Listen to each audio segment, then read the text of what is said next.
Have you ever noticed that people talk about KonMari and Swedish death cleaning as though they're two competing ideas? Almost like you have to choose one or the other.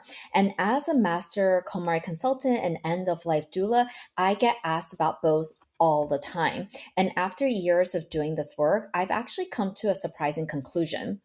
I don't think they're actually competing at all. I think they're answering two very different questions. So let's start with KonMari. Mari Kondo asked, does this spark joy? And it's a question about your relationship with your belongings. What deserves a place in your life moving forward? What supports the life you're trying to create? What brings meaning, purpose, beauty, or simply usefulness? KonMari is fundamentally future focused. Now, let's look at Swedish death cleaning. Despite the dramatic name, it's not really about death. It's about reducing the burden on others. The question isn't, does this spark joy? It's, will someone else have to deal with this one day? And it's a relational question. It's a legacy question. It's a responsibility question.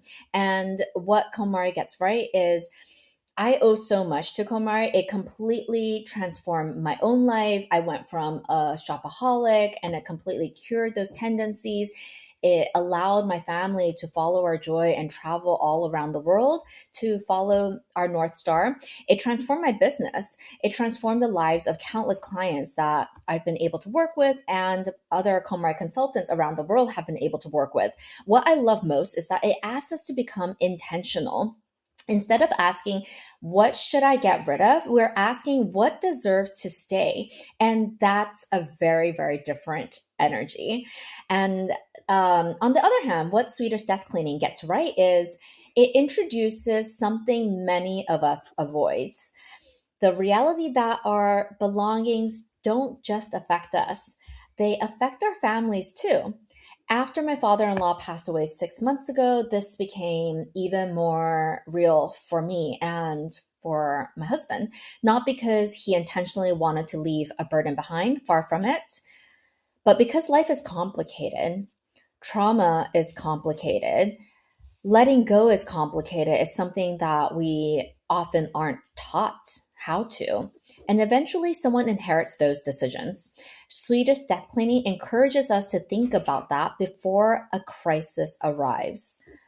And here's what I think people misunderstand about both methods. They assume KonMari is selfish. Swedish death cleaning is self sacrificing.